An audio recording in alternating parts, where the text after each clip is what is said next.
对的，你最向往的 M1A2 真的来到台湾了，来到台湾了以后，现在也公诸于世了。可是你说这个 M1A2 为什么厉害？为什么值得肯定？是因为它是除了美国之外，配备最高的一个等级。没有错，为什么这108辆的这个 M1A2T 呢那么重要，对台湾那么重要啊？事实上，台湾本来想买的是500辆啊，但是问题是啊，那么在现实的状况之下呢，经费又贵，那因为它很棒，但它很贵，然后所以我们先买108辆，再捍卫北台湾。那宝洁也知道。我对 M1A2T 我都说，我希望站在他旁边摸他一下，拍照比 F16V 还要那个兴奋。为什么呢？因为它是地表最强的坦克哦。除此之外，它也是现在在真实的战场上面最强大的坦克。为什么这样讲？你知道海马斯火箭弹在上个月来到台湾，然后呢，海马斯火箭弹搭配这个 M1A2T 这样而已哦，我们买了这样而已哦。台湾的战力可以提升到1倍以上，有这么厉害吗？我告诉各位。那么宝洁也在澎湖当过兵啊，你知道澎湖有很多的坦克跟很多的战甲车，对不对？那么全台湾加起来有1000多辆，但是我们本来用的 M60A3等等，它的战力不到，事实上它的战力我们讲坦白的，根本不到 M1A2T 的1/2到1/3。我们单个炮管就好了，本来是1.5的这个公里啊，然后现在是这个等于说1.2洞的这个滑膛炮之外呢，事实上整个都全部包括，那么坦克在面对敌人的那种应变全部改变。中共最主要是中共打台湾，飞弹、火箭弹先来以后，一定是包括飞机的轰炸。再来就一定要登陆台湾。你如果不登陆台湾的话呢，你刚刚前面做的那些什么1万枚的飞弹都没有用啊。那你要登陆台湾了以后呢，那么事实上不客气说了，中共除了现在的99A 哦，还不是994，是99A， 中共最先进的这个坦克，在字面上、在资料上可以跟 M1A2T， 我强调是字面上。为什么？因为资料说是这样，但问题是没有实战嘛。人家 M1A2 是真正有实战嘛。那除了99A 可以跟它相提并论之外呢，中共的主力坦克964跟甚至于要侵台最重要的坦克动115的轻型坦克，包括它要登陆台湾的2栖作战用的这个相关的这个装甲车啊，完全不是我们 M1A2T 的对手。我告诉各位，所以呢，中共如果要打台湾的话呢，那么先在第一线海峡中线就会被我们第一波的飞弹跟火箭弹先消灭部分。他要登陆到台湾来了以后呢，以现在为什么 M1A2T 这38辆，为什么现在上来了以后呢，先放湖口跟放那个林口台地？因为很简单，中共会登陆的地方就在这里，就在桃园跟新竹这个地方，林口台地。对，所以呢，放在重兵放在这个地方，他要登陆的话呢，我们包括海马斯火箭弹，包括雷霆2000，包括炮兵，包括这个等于说这个第一波的这个阿帕奇武装战斗直升机嘛。那么这些都会轰炸之外呢 ，M1A2T 就是那么后面最重要的一个这个所谓守卫台湾，让他们不登陆的一个很重要的利器。不要小看，好像就不到100多辆而已啊。单这100多辆横列在这个相关的这个等于说我们的西部海岸上面啊，就足以把中共要登陆的这些全部歼灭在滩头。那人家不讲不都什么时代的无人机耶？问题就在这个地方。大家很多人就战车无用论呐，然后如果战车，你看那个俄乌战争打了2年半，对不对？不是很多画面无人机就直接把那个坦克给炸掉嘛？那我请问大家一个问题：为什么1个月你们俄罗斯跟乌克兰耗掉了快要几万台、10万台的无人机？为什么乌克兰跟那个俄罗斯的坦克都还在？为什么？我问大家一个最简单的问题嘛：为什么包括俄罗斯在内，他要攻打、他要反攻这个等于说乌克兰，还是坦克在前面？也就是坦克这个重家伙，还是你无人机没有办法完全消灭的。那么 M1A2T 它有个好处就是说，它自己本身的防护跟它的火力啊，目前事实上是全世界数1数2最高，连中共的99A 都不是它的对手。那么问题就在这个地方，包括它里面，我们不是常常看到乌克兰战场有一个状况吗？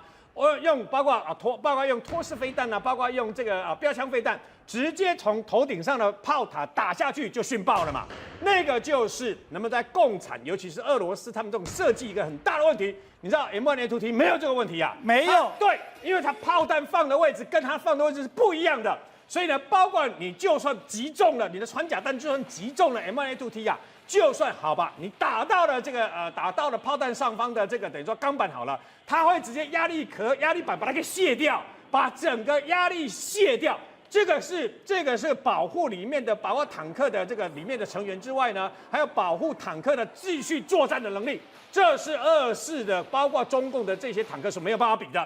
所以为什么 M1A2？ 当然 M1A2T 不是说这么厉害，永远打不了，这是矛跟盾，天矛跟地盾的对抗嘛。对。但问题是，对台湾来讲，我们有了 M1A2T 跟有了这个海马斯火箭弹之后，对保护台湾，那么中共本来攻打台湾要5倍的兵力，这些源源不断的这些保护动力来了以后，不好意思，你可能要准备7到10倍的兵力，才有那个能力来攻打台湾。那你刚刚特别强调 M1A2 这是滑膛炮，它在里面运作的时候，这个炮上膛很快吗？对，它完全是机器的上膛，而且我告诉各位，它是数位式的仪表板。那么以前呢，我们这个包括车长看到目标，告诉炮手呢，整个这个相关都是要经过人员的，包括交谈还是沟通。M1A2T 完全不用。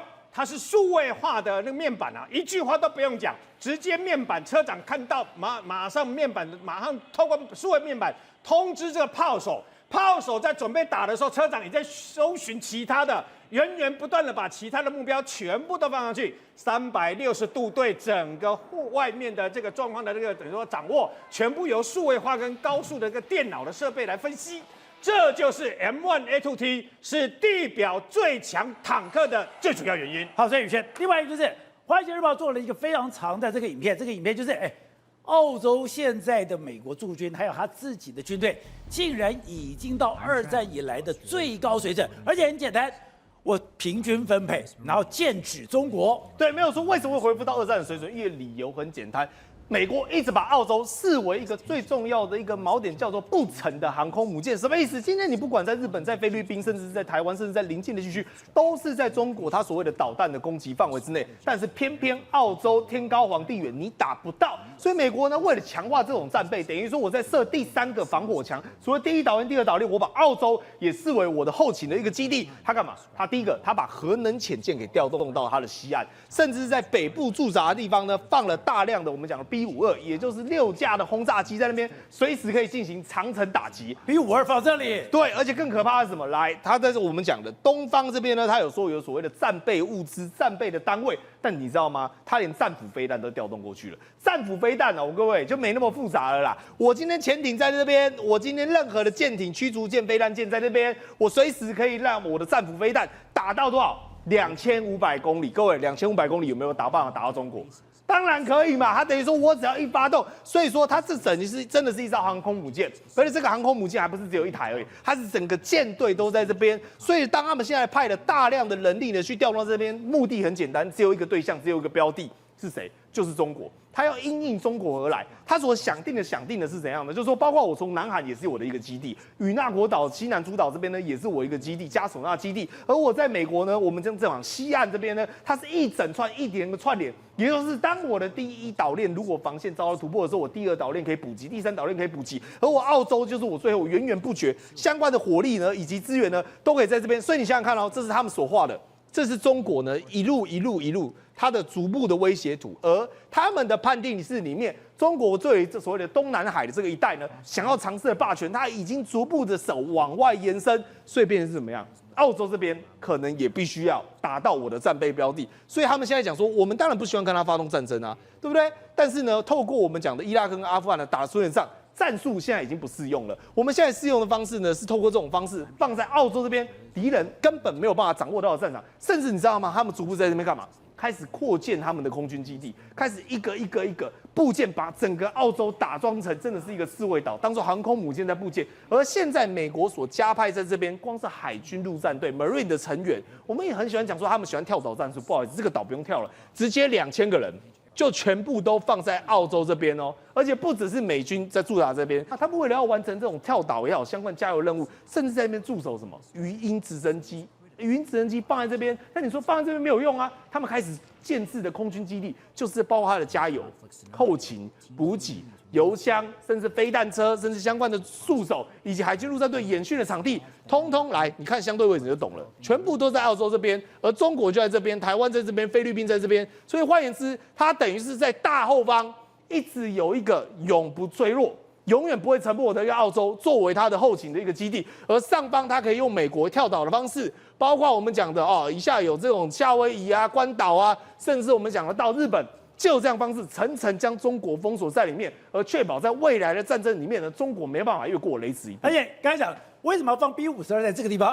我的安德森空军基地这个地方，我也可以做一个长程的打击，包括我今天在这个所谓的这个天宁岛这个地方，我在这个所谓的南韩的这个地方，我都有打击面。对，因为他们的射程其实不同。当我们讲到说安德森这个基地，对不对 ？B-52它当然是可以，我们讲透过空中加油机长程直驱我们讲的这种中国的这边。而且你不要忘了，它还有什么？它其实它有展示一个画面，这个画面呢叫做我们讲的大象走路。大象走路叫 elephant walk，elephant walk 什么意思？就是我把所有的我的机器火力全部展示出来，而当中就是各位你现在看到画面有 F-22。有 F-35，甚至我们讲的，当然还有 B-52在里面。那如果当这些全员出动的话，它可以负责踹门，可以长驱直入，透过远程打击方式，直接对中国本土进行轰炸。而且你不要忘了，南韩还有什么3万的驻韩美军，对不对？那驻韩美军那边它还有萨德系统啊，对不对？那包括日本那边一样有 F-22、F-35啊。所以等于就是说，你想象的地方是，我今天或许可以把你日本灭掉，我可以把你呢，我们讲的南韩基地灭掉，但你中国不可能每一个层次都攻击到。所以呢，只要你有任何遗漏一个地方，你的内地，甚至你的沿海地带，你的军事措施，都是我们打击的范围面。所以，从这个美国媒体来报道就知道，澳洲这么重要，而且更妙的是，在2战的时候，日本跟澳洲是敌对的，结果现在日本的部队经常到澳洲联合演训。对，你把地图摊开的话，美国在后面，但是前面有2个鳌啊，就是像那个什么虾子、螃蟹的那个鳌啊，那2只鳌呢，一个就是日本，一个就是澳洲。那澳洲为什么那么重要了哈？当然，第一个，它离中国，如果它使用传统的这个飞弹的话，传统的武器来讲的话，它大概澳洲只能到达一半而已。所以它有另外一半的话，基本上是在它这个射程范围以外。当然，除非是中国用洲际弹道飞弹。所以为什么今年它刻意要射一颗洲际弹道飞弹到南太平洋去？其实就是要讲给澳洲、给美国听的。对，但问题是什么呢？澳洲自己知道啊，因为澳洲人口不多嘛，地缘辽阔嘛，它可以成为美国的这个后勤补给基地之外呢，更重要的是，美国当年奥巴马时候开始推重返亚太的时候，他们就准备把中东的部队，它不是回美国，它是移到澳洲去啊。所以那时候在澳洲这个北领地这个地方，就达尔文港那附近的地方。不管是海军、陆军、空军，都在那边建构所有的基地。你想想看，他为什么要在这里做布局呢？其实就剑指中国嘛。更重要的是什么东西呢？信任问题。我们知道说，任何一个军事驻扎地啊、军事基地来讲的话，最重要就是说你是不是我的朋友，对不对？你看到澳洲什么央格鲁萨克逊人，央格鲁萨克逊人，你看到。这个五眼联盟，它是其中一员；阿库斯，它是其中一员；Quad，它是其中一员。那澳洲在美国的眼中看起来就是说，我是警长的话，你就是副警长，所以你是跟我站在一起的。是英国的流放之地，但你这个英国的流放之地，你还是安格鲁萨克逊的人，这安格鲁萨克逊人是值得信任的。那你想想看，如果把基地摆在马来西亚，马来人会把我赶走；我把摆在菲律宾，菲律宾人赶走，或是摆在韩国，现在韩国状况，你现在韩国值得信任吗？那说不定哪一天真的美军就撤出韩国也不一定。所以现在澳洲它是美国扎扎实实的忠诚的这个所谓的盟友那把东西都摆在这里，那重点是什么？高科技的东西，还有它的一个真正的演练，比如说后勤补给，它语音直升机一下来，这个大家后面在这边进行这个补给那它运用这种方式来讲的话，其实澳洲它成为美国在它那个第1岛链、第2岛链当中一个最重要的，更重要的是它如果驰援台海的话，你知道大概多久可以到吗？9个小时以内就对了。所以大家讲说什么跟从美国本土要过来不需要，其实它所有的资源从澳洲过来9个小时，不到半天就可以到达台海了。